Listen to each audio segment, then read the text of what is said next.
Hello friends, स्वागत है आपका स्टडी फॉर सिविल सर्विस में एक बार फिर से।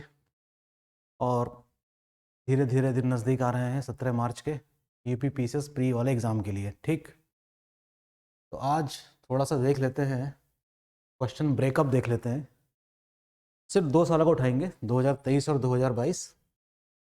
किस सब्जेक्ट से कितने क्वेश्चन आए हैं और किस सब्जेक्ट में हमें कितना ध्यान देना चाहिए। क्वेश्चन का स्टैंडर्ड देख लेते हैं, पिछले साल वाले पेपर के कुछ क्वेश्चन देखूंगा मैं हिस्ट्री के। ठीक, और पता लगाते हैं कि इस कम समय में किस तरीके से रिवीजन किया जाए, रिवीजन कि हम कट ऑफ के नज़दीक आ सके। ठीक, तो सबसे पहले यही देखते हैं कि इन 2 सालों में अलग अलग सब्जेक्ट से कितने कितने क्वेश्चन आए हैं। ठीक है, ये रहा वो ब्रेकअप। आप देख रहे होंगे 9 सब्जेक्ट्स लिखे हुए हैं यहाँ पे। ठीक, सबसे पहले हमने उठाया है हिस्ट्री को। 2022 में हिस्ट्री के 32 क्वेश्चन आए हैं। Can you believe it? 32 questions. ये कितना बड़ा रोल प्ले करता होगा पीसीएस का एग्ज़ाम पास करने में, इसका अंदाज़ा आपके नंबर ऑफ क्वेश्चंस देख के लग गया होगा। देखिए 32 क्वेश्चन 2022 में हिस्ट्री से आए हैं और 2023 में आए हैं 24, यानी कि 8 क्वेश्चन कम। 24 भी अपने आप में एक बहुत बड़ी संख्या है जो मेकिंग और ब्रेकिंग में बहुत इंपॉर्टेंट रोल प्ले करेगी। यानी कि हिस्ट्री किसी भी तरीके से छोड़ी नहीं जा सकती, नेवर एवर। ज्योग्राफी 2022 में तो सिर्फ 15 क्वेश्चन आए थे, लेकिन 2023 में बढ़ के कितने हो गए हैं? 24 क्वेश्चन हो गए हैं, यानी कि पिछले साल। पॉलिटी में मात्र 13 क्वेश्चन आए थे 2022 में, इस साल बढ़कर कितने हो गए? 22। इस साल से मेरा मतलब 2023 में। साइंस और टेक दोनों मिलाकर 2022 में तो 26 क्वेश्चन आए थे, लेकिन 2023 में इसकी संख्या लगभग आधी से भी कम हो गई, मात्र 12 क्वेश्चन आए। इंडियन इकोनॉमी में हम देख रहे हैं कि लमसम ऑलमोस्ट सेम है, नंबर ऑफ क्वेश्चंस 11 और 12। हाँ, एक चीज़ यहाँ पर समझ लेनी जरूरी है कि सॉरी, जो हमारा एनवायरमेंटल साइंस है उसको भी आप ज्योग्राफी का ही हिस्सा मानेंगे कि नहीं? ज्योग्राफी को, एनवायरमेंटल साइंस को किसका हिस्सा मानेंगे आप? ज्योग्राफी का। तो मुझे इन दोनों को कनेक्ट कर देना चाहिए। तो अगर ज्योग्राफी और एनवायरमेंटल साइंस एक दूसरे के पूरक हैं तो इस तरीके से ये क्वेश्चंस कितने हो गए? 21 हो गए हैं। और इधर मैं देखूंगा 24 और 8 कितने हो गए हैं? 32 हो गए हैं। अगर मैं एनवायरमेंटल साइंस को ज्योग्राफी का ही पार्ट मानूं, जो कि है, ठीक, वो तो हमारे जो एफर्ट्स हैं एनवायरनमेंट को सेव करने को लेकर, उसमें जो सरकारें जो कार्यक्रम चला रही हैं, ठीक है, उससे रिलेटेड क्वेश्चन आते हैं। लेकिन ये तभी समझ में आएगी बात जब हमारे ज्योग्राफी के कॉन्सेप्ट क्लियर हो। ठीक, सेंसस से बहुत कम क्वेश्चन पूछ रही है लोक सेवा आयोग उत्तर प्रदेश का। पिछले साल तो 2 क्वेश्चन पूछे थे, इस साल एक भी नहीं पूछा 2023 में। करंट अफेयर्स एक बड़ी भूमिका निभा रहा है आपके एग्जाम को पास कराने में। पिछले साल इसकी संख्या ज़्यादा थी, अर्थात 2022 में। 2023 में इसकी संख्या हो गई 25, जो कि एक अच्छा खासा अमाउंट है। यूपी स्पेशल में हम देखते हैं कि नंबर ऑफ क्वेश्चंस इतने ज़्यादा नहीं है कि अगर किसी ने नहीं भी पढ़ा है तो भी काम लगभग चल जाएगा। प्री की बात कर रहा हूँ मैं, क्योंकि मेंस में तो अलग से इसका पेपर ही है। तो अगर किसी वजह से यूपी स्पेशल को आप नहीं पढ़ना चाहते हैं इस कम समय में, तो अवॉइड किया जा सकता है। 10 भी आ गए, 12 भी आ गए तो कोई बहुत विशेष फर्क नहीं पड़ जाएगा उस चीज़ से। उसके बावजूद भी हमारे पास 138 या 140 क्वेश्चन रहेंगे हाथ में। ठीक, लेकिन यूपी स्पेशल या यूपी की अगर पारंपरिक जीके अगर आ गई तो ये मान के चलिए कि यूपी के जीके मतलब इंडिया की जीके। अगर हिस्ट्री से यूपी से कोई क्वेश्चन आता है तो आप लगभग कर पाने की स्थिति में रहते हैं। ठीक है, अब हमको ये देखना है जो 4 मेजर सब्जेक्ट हैं इसके, यानी कि हिस्ट्री, ज्योग्राफी, पॉलिटी और एनवायरमेंटल साइंस को ज्योग्राफी के साथ ही ले लेते हैं, और करंट अफेयर। ये 5 चीज़ अगर आपके हाथ में है तो समझ लीजिए कि एग्ज़ाम पास कर सकते हैं आप, आसानी से कर सकते हैं। ठीक है, तो अगर मैं औसतन 25 भी मान लूँ इस बार हिस्ट्री के आते हैं, 25 ज्योग्राफी में आते हैं, प्लस 8 एनवायरमेंटल साइंस में आ जाते हैं तो 33 हो जाएंगे। 22 पॉलिटी में मान लेता हूँ और करंट अफेयर में मान लेते हैं हम कितने? 25। तो ये देखिए 25 या 75, 75 और 30, 105 क्वेश्चन तो अकेले यहीं से आ रहे हैं। 105 क्वेश्चन खाली ये 4 सब्जेक्ट्स मिलके बना रहे हैं आपके 105 questions. Can you believe this? ठीक, तो इसका मतलब ये हुआ कि कम से कम इस कम समय में जो बचे हुए दिन हैं, हमें पूरी तरीके से इसमें अपनी पूरी ताकत झोंक देनी चाहिए, करंट अफेयर्स को खास तौर पे ध्यान में रख के। ठीक, अब हमको ये पता लगाना चाहिए कि यूपी पीसीएस में क्वेश्चंस किस तरीके से बन रहे हैं। एआरओ वाला पेपर तो अभी अधर में अटका हुआ है होने के बावजूद भी, लेकिन ये मान के चलिए कि यूपी पीसीएस वाला एग्ज़ाम जो है वो अपने टाइम से ही होगा। ठीक, तो कुछ क्वेश्चंस तो हमने डिस्कस करे ही हैं इस बीच ज्योग्राफी के काफ़ी हद तक। तो आज मैं कुछ क्वेश्चंस हिस्ट्री के डिस्कस करूंगा आपसे जो 2023 में आए थे। ठीक है, तो वही मैंने आप लोगों के लिए रखे हैं अलग से निकाल के। ये देखिए, ये पिछले साल का पेपर है, आप इसको थोड़ा सा जूम कर लीजिए प्लीज़। इसमें देखिए, हम क्वेश्चन कौन सा आया था, इसका आंसर क्या होगा, इससे मुझे कोई खास मतलब नहीं है अभी।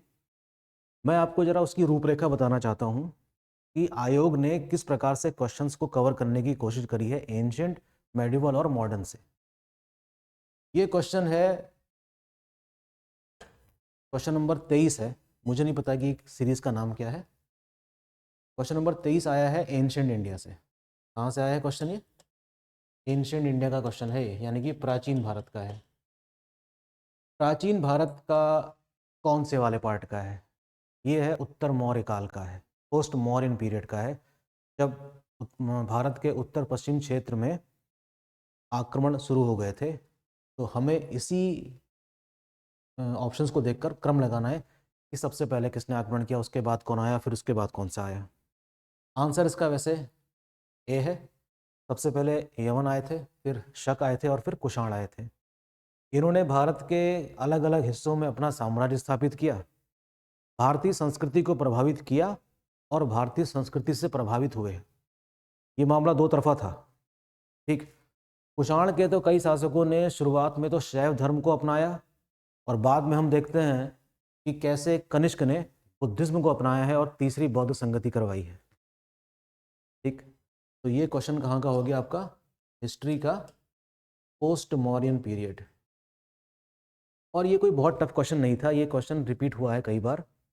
तो इस तरह के क्वेश्चन अगर आएंगे तो मैं मान के चलता हूँ कि ये आप कर लेंगे, कोई बहुत बड़ी बात नहीं है इसमें। ठीक, दूसरा क्वेश्चन 24वां है, मिलिंद पन्हो। ये भी जाना माना नाम है, मिलिंद पन्हो, सुन रहे हैं ना नाम? Is in the form of a dialogue between Milinda and Buddhist saint the concern saint was. Milinda Panho एक डायलॉग्स हैं, एक तो मिलिंद नाम के राजा के जो शक राजा हैं, और बौद्ध संत जिसका नाम पूछा गया है, ये नाम है नागार्जुन का।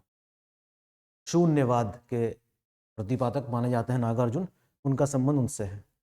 ठीक, तो ये भी एक तरह से कह सकते हैं कि पोस्ट मॉडर्न पीरियड का ही क्वेश्चन है। तो पोस्ट मॉडर्न पीरियड से हमने देखा 2023 में 2 क्वेश्चन आ गए हैं। इसका मतलब ये हुआ कि पोस्ट मॉडर्न पीरियड में कुछ ना कुछ खास बात तो है जो हम नहीं छोड़ सकते। तो पोस्ट मॉडर्न पीरियड जो है वो चलता है आपका 185 ईसा पूर्व से लेकर लगभग 300 ईस्वी तक। ये जो एंटायर पीरियड है 485 साल का, तो लगभग 500 साल मानिए। इसमें हमें विदेशी आक्रमण भी होते हुए दिखाई देंगे और उसके बाद हम देखेंगे कि इंडिजीनियस डायनेस्टीज जो हैं, यानी कि भारतीय राजवंश, जैसे कि सुंग राजवंश इसी समय का है, कण्व राजवंश इसी समय का है, दक्षिण में सातवाहनों के बारे में आप पढ़ेंगे इसी काल में। तो अगर इस बार सातवाहनों से कोई क्वेश्चन नहीं आया है तो ये मान के चलिए हो सकता है कि सातवाहनों से कोई क्वेश्चन आ जाए। सातवाहन, सुंग या कण्व, ये इसी पीरियड की बात हो रही है, यानी कि पोस्ट मॉडर्न पीरियड। समझिएगा बात को। अगला क्वेश्चन देखते हैं, चरक संहिता से आया है। चरक संहिता का संबंध जाहिर सी बात है कि किससे होगा, एक चिकित्सा ग्रंथ से है। ये क्वेश्चन वाकई में बहुत टफ है, इतना आसान सवाल नहीं है ये भी इत्तेफाक से पोस्ट मॉडर्न पीरियड का ही है। 3 क्वेश्चन आ गए, आप देख रहे हैं। We have 3 questions from post modern period alone. तो आपको पता चल रहा होगा कि मौर्योत्तर काल की क्या इंपॉर्टेंस है। आंसर इसका वैसे ए है, 120 चैप्टर और 8 सेक्शन। ये बहुत टफ क्वेश्चन है, मैं नहीं कर पाता इसको। ठीक, क्वेश्चन नंबर 26, तो कई मानना पड़ता। Which officer was known as Bhagadugha during Vedic administration. आसान सवाल है, वैदिक काल से आया है। राजा अपने सहयोगियों के साथ या पदाधिकारियों के साथ कार्य करता था। उसकी पूरी सूची दी गई है चैप्टर्स में, तो आसानी से समझ सकते हैं इसका आंसर क्या है। Chief officer of gambling department, अर्थात जुआ विभाग का प्रधान अधिकारी था कौन, भागदुग। ये देखिए, जिसके लिए मैं हमेशा आगाह करता हूँ यूपी पीसीएस वाले एग्ज़ाम को लेकर, कि जो हमारा जो पूरा पाषाण काल है ना, निम्न पूरा पाषाण काल, उच्च पूरा पाषाण काल, मध्य पाषाण काल, नव पाषाण काल, 1 से 2 क्वेश्चन यूपी पीसीएस बनाती है और बहुत टफ क्वेश्चन बनाती है कभी कभी। तो यहाँ पर मैं चाहूँगा आप लोग क्या करिएगा, जो साइट्स हैं, जो स्थल हैं, आर्कियोलॉजिकल साइट्स जो हैं, जिनका संबंध किससे है, तीनों कालखंड से है, न्यूलिथिक से, मेसोलिथिक से और पूरा पाषाण काल से है, उनकी साइट्स को देखेगा कि वो कहाँ हैं, किस राज्य से पाई गई हैं, किस नदी की घाटी पे उनका विकास हुआ था। जैसे कि 3-4 नाम मैं आपको बताता हूँ, जैसे कि बेलन नदी घाटी, स्वान नदी घाटी। ठीक, तो बेलन नदी घाटी का नाम तो मिल जाएगा आपको ये इलाहाबाद के आसपास। इलाहाबाद के आसपास मिर्ज़ापुर, प्रतापगढ़, खुद इलाहाबाद, ये ऐसे स्थल हैं जहाँ पर पुरापाषाण काल के तीनों क्रम देखने को मिलते हैं। तीनों क्रम देखने को मिलते हैं। लेखहिया नाम सुना होगा आपने, मैं यहाँ पे लिख रहा हूँ, देखिए आपके सामने मैं एक नाम लिख रहा हूँ, लेखहिया। ठीक है, लेखहिया, इसका संबंध किस चीज़ से है, नरकंकाल कहाँ से मिले हैं। ठीक, तो ये जो नाम देख रहे हैं ना आप, नेवासा, इसामपुर, दिदवाना, गुडियम केव, ये सारे के सारे क्या हैं, आर्कियोलॉजिकल साइट्स हैं प्री हिस्टोरिक पीरियड वाली। 1 से 2 क्वेश्चन बनाती जरूर है पीसीएस यूपी की, और बहुत टफ क्वेश्चन होता है, ये वही कर पाएगा जिसको समझ है इस चीज़ की।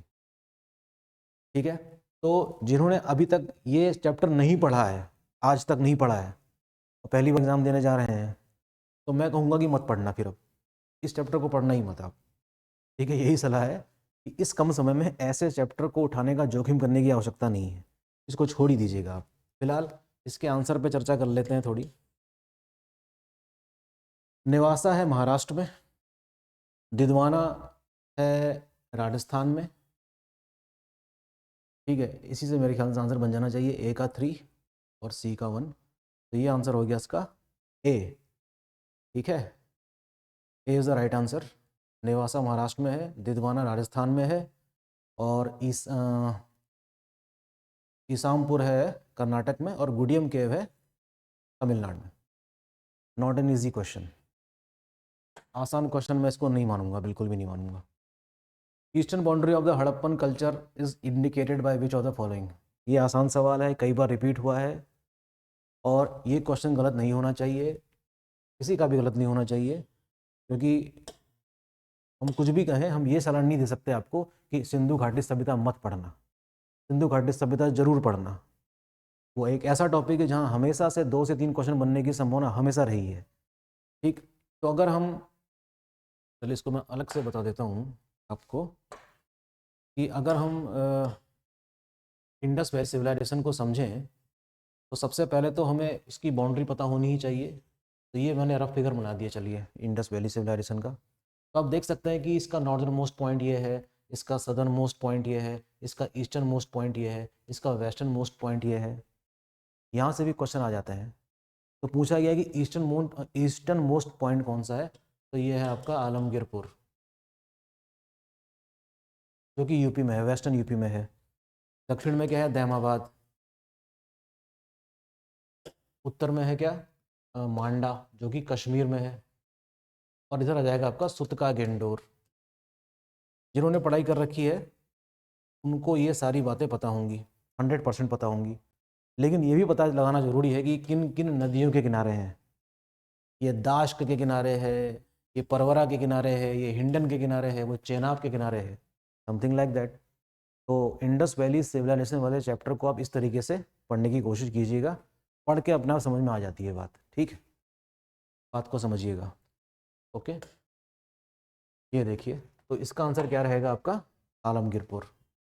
अगला देख लेते हैं, ये देखिए यूपीएससी के अंदाज में पूछा गया क्वेश्चन है ये, इसको मैं हरगिज आसान क्वेश्चन नहीं मानूंगा, ठीक है। पुराणों के संबंध में मतलब बात हो रही है और पूछा है आपसे कि जानकारी मौर्यों की और गुप्ता पीरियड की मिलती भी है या नहीं। Information about the Mauryan dynasty is found in Vishnu Purana. Vayu Purana throws light on the Gupta governance system. Okay, again it is not an easy question, पढ़ाई करनी पड़ेगी तब जाकर ये क्वेश्चन हो सकेंगे। मौर्य साम्राज्य के संबंध में जानकारी हमें क्या विष्णु पुराण से मिलती है, तो इसका जवाब है हाँ, बिल्कुल सही बात है। तो पहला स्टेटमेंट बिल्कुल सही है। Vayu Purana throws light on the Guptas governance system, ये बात भी बिल्कुल ठीक है। तो इसका आंसर क्या हो जाएगा, बोथ 1 और 2 आर करेक्ट। यूपीएससी इसमें खेल कर सकता था, ये ऊपर लिख देता, ये नीचे लिख देता, तो हो सकता है कि यूपीएससी का छोटा भाई यूपीपीसीएस भी ये काम करना शुरू कर दे, क्योंकि पूछा तो उसी अंदाज से गया है, बिल्कुल यूपीएससी के स्टाइल में, तो थोड़ा सावधान रहने की आवश्यकता है। क्वेश्चन नंबर 30 दर्शन शास्त्र से आया है, 6 दर्शन स्कूल के हमारे, और पता लगाना है कि जिसका जो प्रतिपादक है वो कौन सा है, ठीक है। पतंजलि तो योग के हैं, ठीक। न्याय गौतम के हैं, ये बिल्कुल ठीक है भाई। ईश्वर ही न्याय कर सकता है, ईश्वर ही क्या कर सकता है, न्याय कर सकता है, और गौतम बुद्ध को ईश्वर माना ही गया है। तो कम से कम एक चीज़ तो मैं याद दिला दूं आपको, हमेशा याद रखना, न्याय का किससे रहेगा संबंध, हमेशा गौतम से। मैच द फॉलोइंग में ये क्वेश्चन हमेशा आते रहे हैं और बहुत इंपॉर्टेंट रहा है हमेशा। इसी तरीके से कपिल देव को जानते होंगे, बॉलिंग करते थे, तो कपिल देव का संबंध किससे होना चाहिए, कपिल मुनि भी तो हैं एक, पता लगाइएगा कि कपिल बॉलिंग करते थे तो उसका संबंध किससे होगा, शंख, यानी कि शंख को बॉल मान लीजिए, सांख्य से। इस तरीके से याद कर सकते हैं, ठीक। वेरी इंपॉर्टेंट क्वेश्चन, यहाँ से भी क्वेश्चन हमेशा आते रहे हैं। ये आपका वैदिक पीरियड के बाद वाले जो चैप्टर्स हैं ना, वहाँ से उठाया गया क्वेश्चन है, स्कूल ऑफ थॉट। अब सीधे पहुँचते हैं हम मेडिवल इंडिया में, वो भी कहाँ पे, मुगल्स के पास। कैप्टन हॉकिंस के बारे में कौन नहीं जानता, सभी जानते हैं। आए थे कहाँ, जहांगीर के दरबार में। केम टू इंडिया इन 1611, जी नहीं, ये सरासर गलत है। 1608 में आए थे, पहला स्टेटमेंट गलत। He was very well versed in Turkish language, जी नहीं। ये क्वेश्चन दरअसल आ चुका है बहुत पहले कि कैप्टन हॉकिंस ने जहांगीर से किस भाषा में बात की थी, तो उसका जवाब है खुद मुगल्स की जो ऑफिशियल लैंग्वेज यानी कि पर्शियन, उसमें बात की गई थी। तो ये दोनों स्टेटमेंट क्या हो जाते हैं, गलत। थोड़ा ऊपर नीचे किया है, अच्छा सवाल है, ध्यान रखिएगा। खरीदादार कौन थे, dispatcher of royal decrees, main custodian of royal palace, chief officers of pargana, an officer who was trained in keeping accounts. Medieval India का ही क्वेश्चन है ये, है ना, तो मेरे ख्याल से इसका आंसर ए या डी में से होना चाहिए। अगर आपको पता है तो प्लीज़ इसका आंसर ढूंढ के भेजिए मेरे पास। मैं इसका आंसर क्या लगा था, D, an officer who was trained in keeping accounts. Okay, अब ये देखिए, इसको तो मैं बिल्कुल भी इजी क्वेश्चन नहीं मानूंगा भाई। ये क्वेश्चन देख रहे हैं किस स्टैंडर्ड का है, इसमें किताबों के नाम दिए गए हैं। ये बात हो रही है मध्यकाल की। मध्यकाल में किस युग की बात हो रही है, मध्यकाल वैसे देखा जाए तो इंडिया में चलता है आपका, कि इसको समझिए जरा, मैं लिखता हूँ आपके सामने। 1206 से मान लेते हैं और चलता है ये 1707 तक, ठीक।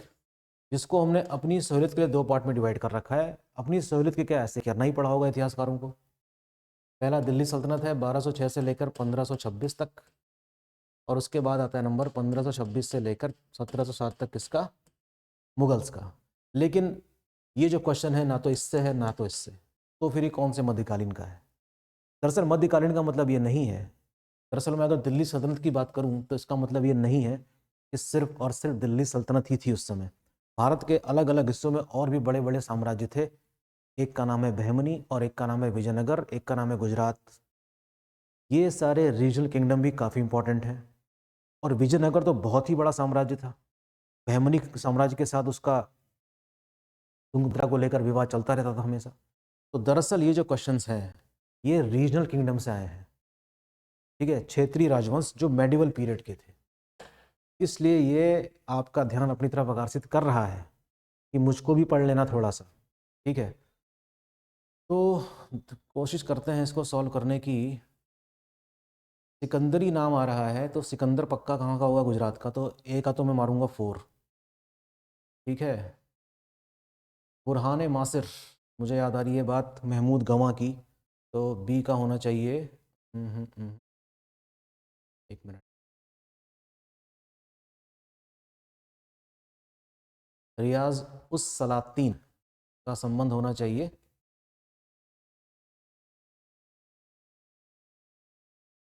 चलिए, मुझे भी याद नहीं आ रहा है, लेकिन ये क्वेश्चन कहाँ का है? ये क्वेश्चन है भाई आपके रीजनल किंगडम का, यानी कि क्षेत्रीय राजवंश का। किस क्षेत्रीय राजवंश की बात हो रही है? मेडिवल पीरियड की। तो क्षेत्रीय राजवंश के जरा नाम लिख देता हूँ मैं आपके सामने, जैसे कि बंगाल, दिल्ली सल्तनत के साथ साथ चल रहा है मामला, ये बंगाल हो गया, नॉर्थ में कश्मीर हो गया, जौनपुर किंगडम हो गया यूपी वाला, इसको भी आप रखेंगे, शर्की साम्राज्य करके है ये। गुजरात आ जाएगा आपका, ठीक है, बहमनी आ जाएगा, विजयनगर आ जाएगा भाई, Vijayanagar. These are very big empire of medieval period, और इनकी भी अपनी पॉलिटिकल और कल्चरल इंपॉर्टेंस है, इसलिए इनको भारत के इतिहास के पन्नों में जगह दी गई है। तो in this way these things are also very important. Bharat के इतिहास के पन्नों में जगह बनाना इतना आसान नहीं है, क्योंकि हम जानते हैं कि रीजनल हिस्ट्री होती है, और जैसे कि उत्तराखंड का अपना इतिहास है, उसको मेन हिस्ट्री में जगह नहीं दी गई है। इसी तरीके से सिक्किम का भी अपना इतिहास होगा, इसी तरीके से आसाम का भी होगा। तो अगर हम रीजनल किंगडम लेके बैठ गए तब तो फिर हिस्ट्री खत्म ही नहीं होगी कभी भी। जो मुख्य चीज़ें हैं जिसने मुख्य धारा के इतिहास को प्रभावित किया है, इतिहासकारों ने उसको जगह दी होगी। जैसे कि मराठा किंगडम वैसे रीजनल है, लेकिन भारत के मुख्य इतिहास से भी जुड़ा हुआ है मामला। समझिए बात को, ठीक। अगला क्वेश्चन देखते हैं। देखिए, विच of the following is not correctly matched? Iltutmish, father of Razia, ये तो बिल्कुल सही मैच है। शाह तुर्कान, वाइफ ऑफ इल्तुतमिश, ये भी बिल्कुल सही मैच है। हमीदा बानो बेगम, वाइफ ऑफ अलाउद्दीन खिलजी, ऐसा कैसे हो सकता है? हमीदा बानो बेगम तो वाइफ थी किसकी? हुमायूं की। तो यही करेक्टली मैच नहीं है। तो इस तरीके के क्वेश्चन मुझे लगता है कि जो पहली बार पढ़ रहा है उसके हाथ से बाहर की बात है ये। लेकिन जो पिछले कुछ सालों से तैयारी कर रहे हैं, तो भी लगता है कि यार हिस्ट्री थोड़ा टफ लगता है उनको, लेकिन अगर सेंसिबल तरीके से रिवीजन किया जाए तो इन क्वेश्चंस को सॉल्व किया जा सकता है। ठीक है, जैसे कि बालाजी विश्वनाथ बाजीराव, ये देखिए मेडिवल इंडिया से आ गया। मेडिवल इंडिया का, ये मॉडर्न इंडिया का क्वेश्चन है, मॉडर्न इंडिया का। तो आप जानते ही हैं कि मराठा किंगडम का भी अपना इंपॉर्टेंस है, बहुत ज़्यादा इंपॉर्टेंस है उसकी। तो हम इसमें हमको पता चलता है कि 1713 में जो मराठा किंगडम है उसके जो छत्रपति हैं वो सिर्फ नाम मात्र के रह जाते हैं। ठीक, और सत्ता की बागडोर कह सकते हैं किसके हाथ में आ जाती है? पेशवाओं के। तो 1713 से शुरू होता है क्या? पेशवाओं का काल। किसका काल शुरू होता है? पेशवाओं का, 1713 से। और पहले पेशवा बनते हैं खुद बालाजी विश्वनाथ। ठीक, बालाजी विश्वनाथ कब तक रहते हैं? 1720 तक। तो इस हिसाब से क्या बनना चाहिए आंसर? बी, या तो डी में से बनेगा। दूसरे कौन है? बाजीराव, इन्हीं के पुत्र, 1720 से 1740। तो अभी भी बी और डी में संशय है। इसके बाद नंबर आता है माधव राव का, 1740 से लेकर 1761 तक। और फिर उसके बाद नंबर आता है नारायण राव का, यानी कि ये बनेगा इसका आंसर। 1761 से 1772 तक ये क्या है? छत्रपति लोग हैं। 1761 में पानीपत के दूत है तीसरा, जिसमें अहमद शाह अब्दाली की से हारते हैं ये लोग, और इनका जो अखिल भारतीय साम्राज्य का जो निर्माण करने का जो सपना है वो चकनाचूर हो जाता है। उसके बाद इनकी रही सही जो कसर है वो कौन पूरी करता है? अंग्रेज करते हैं। तो हमें 3 आंग्ल मराठा युद्धों के बारे में जानकारी मिलती है। प्री एंग्लो मराठा वॉर, और अंतिम होता है 1818 में। और इस तरीके से साम्राज्य विस्तार भी हम देखेंगे किसका, ब्रिटिश का। एक एक करके इन्होंने इंडियन रूलर्स को हराया है। तो ये रहे कुछ ऐसे क्वेश्चंस, तो इसमें थोड़ी सी डिटेल स्टडी आपको चाहिए। थोड़ा बहुत ये डायल्यूटेड पार्ट लग रहा है यूपीएससी का, लेकिन इतना भी डायल्यूटेड नहीं रहा। You required to study the subject in detail. Okay, जजिया किसने बैन किया था कश्मीर में? ये आसान क्वेश्चन है, कर लेंगे आप लोग, अगर पुराने पेपर देखे होंगे तो कर लेंगे। ज़ैनुल अबिदीन, इसी को कश्मीर का अकबर भी कहा जाता था। ठीक है, ओके। वो among the following translated 300 volume of Sanskrit book collected by Firoz Tughlaq during campaign of Nagarkot. अब ये नागरकोट का कैंपेन किया था फिरोज तुगलक ने, फिर फिरोज तुगलक ने 300 वॉल्यूम बुक इकट्ठी करी थी संस्कृत की, उसको ट्रांसलेट करवाया होगा फारसी भाषा में। तो ये किया था अजीजुद्दीन खान ने। एक लास्ट क्वेश्चन पढ़ लेते हैं, आज होने को तो बहुत क्वेश्चंस हैं। Tappa style of music was refined and developed in which of the following Mughal emperors court? देखिए, मुगल अंपायर जो है अपनी सांस्कृतिक गतिविधियों के लिए भी जाना जाता था। उसके समय में लगभग सभी क्षेत्रों में हमको विकास देखने को मिलता है, चाहे संगीत हो, चाहे नृत्य हो, चाहे पेंटिंग हो। लगभग सभी क्षेत्र जो थे कला के थे उसमें सब में विकास देखने को मिलता है हमें। यहाँ तक कि पोस्ट मुगल पीरियड में भी संगीत जारी है। और एक नाम मिलता है हमको, मोहम्मद शाह रंगीला। मोहम्मद शाह रंगीला ने तो बिल्कुल दरबार को बिल्कुल संगीत बंद कर रखा था पूरा, खुद ही नाचने लग जाता था बीच में आके, ये हटो मैं डांस करता हूँ आज। तो मोहम्मद शाह को इसीलिए क्या कहा गया है, रंगीला कहा जाता है। खुद ही गाना गा रहा है, खुद ही हारमोनियम बजा रहा है, एक मुगल बादशाह दरबार में बैठा हुआ है। और हम देखते हैं कि इसके समय में मुगलों की जो राजकीय भाषा वो क्या बन जाती है, उर्दू, जो अब तक क्या थी, फारसी थी। तो मुगल पीरियड में हम देखते हैं कि पोस्ट मुगल पीरियड में भी संगीत का सर्वाधिक विकास इसके समय में हुआ। मोहम्मद शाह रंगीला, गजब की बात है, 1748 तक शासन करता है, लंबे समय तक। और इस लंबे समय में क्या खेल चल रहा है भारत में तो कोई मतलब नहीं है। अवध बन जाता है, बंगाल स्वतंत्र हो जाता है, वहाँ दक्षिण में निज़ाम लोगों ने अपना अलग बना लिया कार्यक्रम। तो डिसइंटीग्रेशन हुआ मुगल्स का, जिसका लाभ उठाया किसने, अंग्रेज़ों ने। और इस तरीके से हम देखेंगे कि कैसे मुगल साम्राज्य का पतन होता है इन्हीं गतिविधियों के कारण, और कैसे ब्रिटिश साम्राज्य का विस्तार होता है। तो पहले थीम को समझना बड़ा ज़रूरी है हिस्ट्री के। जब तक वो मिजाज आपके अंदर डेवलप नहीं होगा ना हिस्ट्री को, तो इतनी जल्दीबाजी में इस पे पकड़ बनाना इतना आसान नहीं है। It will take time, at least 4 to 5 month आप दीजिए हिस्ट्री को, तब जाके आप अगले साल इस एग्ज़ाम को पास करने के बारे में सोच सकते हैं। लेकिन ये बात मैं उन लोगों के लिए कह रहा हूँ जो पहली बार बैठ रहे हैं। जिससे पहले जो धुरंधर लोग हैं, जो 2-3 मेंस लिख चुके हैं, उनके लिए ये सब बातें नहीं, उनको पता है उनको क्या करना है भाई। They know how to tackle the paper, उनको बात पता है। ये बात है ही उनके लिए जो पहली बार दे रहे हैं। ठीक है, तो फिलहाल इस ब्रेकअप को आप समझ रहे होंगे, और कुछ हमने आपके लिए कुछ क्वेश्चंस भी डिस्कस किए। तो होपफुली आपको ये सारी बातें समझ में आ रही होंगी। और पढ़ाई करते रहिए, स्टडी फॉर सिविल सर्विस से जुड़िए, कैंपेन से जुड़िए। इसके पेपर्स मौजूद हैं इस समय ऑनलाइन, आप वो परचेज़ कर सकते हैं। लगभग 35 क्वेश्चन पेपर्स हैं, यूपी पीसीएस को ध्यान में रख के बनाए गए हैं स्टडी फॉर सिविल सर्विस ने। बहुत शानदार पेपर हैं और उसी तर्ज पे बनाए जाते हैं जैसा कि यूपी पीसीएस में एग्ज़ाम में आते हैं क्वेश्चन। ठीक, तो आप इस लेक्चर को देखिए, समझिए, और अपनी पढ़ाई भी करते रहिए, और अपनी स्टडी भी खुद बनाइए। ठीक है, स्टडी फॉर सिविल सर्विस आपके साथ है हमेशा। ठीक, थैंक यू, मिलते हैं नेक्स्ट सेशन में। All the best.